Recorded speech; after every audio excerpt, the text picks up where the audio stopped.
Hi, Arlo. I'm sitting at my table looking at my Christmas decorations and thought I should read Arlo another Christmas story. Is this the cutest picture or what? This story is called Frosty the Snowman. This story is a favorite of kids forever, even like when our Gigi and I were little kids, it was our favorite. Let's look at it. Oh, goodness, look at those kids out in the snow. So it starts. Frosty the Snowman came to town one bright, cold winter's day. The first real snow of the winter had fallen the night before. In the morning, out came the children, and they started to roll snowballs. Round and around the snowy yard they rolled the snowballs. Soon they had two fine big ones. Around and around the yard again, there was a little snowball, just the right size for a snowman's head.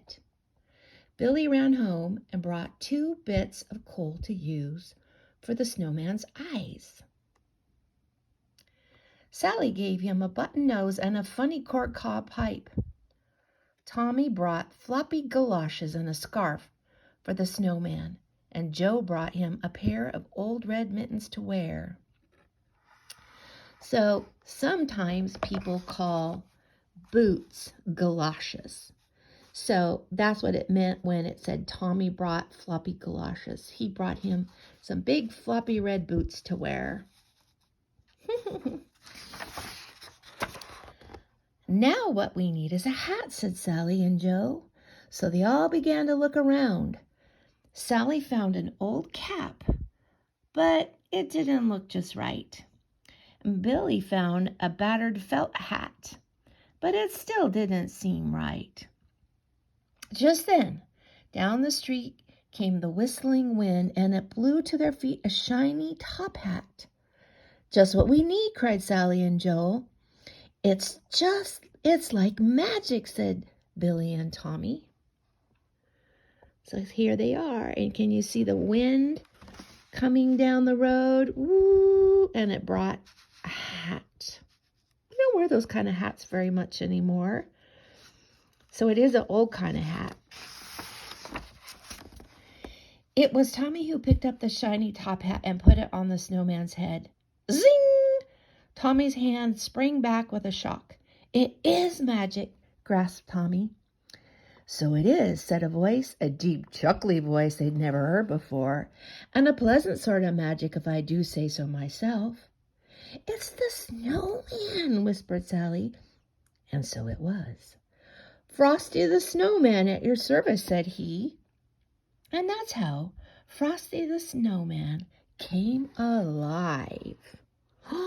Look at how they are. They're so excited and kind of like a little surprised, right? What would you do if your snowman became alive? Oh my goodness. If you have never had a snowman for a friend, you can scarcely imagine all the fun those children had. For Frosty took them coasting and never had their sled slid so swiftly and so far. Frosty helped them build a snow house and never had blocks packed so firmly and well.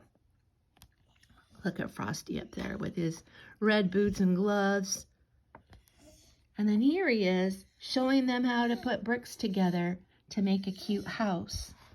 Can you hear Eddie whining? Eddie, can you say hi to Arlo? Huh? Can you say hi? We're reading him a story.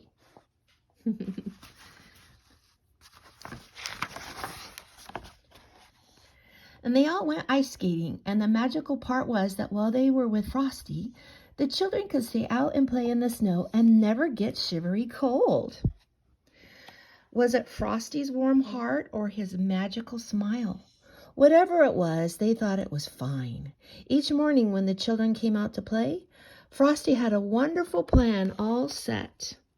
Oh my goodness, that looks so much fun. And look at that girl. Look at her. She's doing some kind of tricky stuff. Pretty fun. I love it.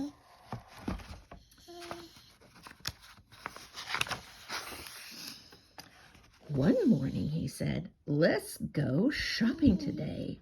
I've never seen a store, you know." So they all joined hands and away they skipped off towards town where the shops stood in rows. It was fun showing Frosty around, for he thought every window was wonderful. All around the town they led Frosty that day while the warm wintry sun shone down.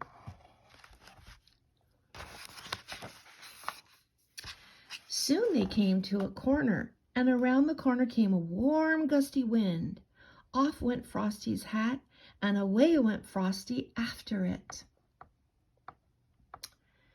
Then, "Tweet!" sang the traffic cop's loud whistle, and the children could not follow Frosty because traffic streamed by, buses, trucks, and family cars. "Tweet!" went the traffic cop's whistle again. The crossing stood empty before them now, but there was not a sign of Frosty to be seen. Wait, look at that funny old car. That's back when cars looked very different than they do now. Ooh. What does that policeman have to say to those kids? Only down the street, his top hat rolled all by itself in the melting snow. "Mr. Policeman," the children cried, "where has Frosty the Snowman gone?" "Oh," said the policeman, "Frosty the Snowman has gone away where all snowmen go on a sunny day. But he'll be back at your bidding and call whenever great heaps of snow flakes fall." She's like, "Where is my friend? Where is Frosty?" And he will. What a fun, cute little book. I hope you like that, Arlo. I love you.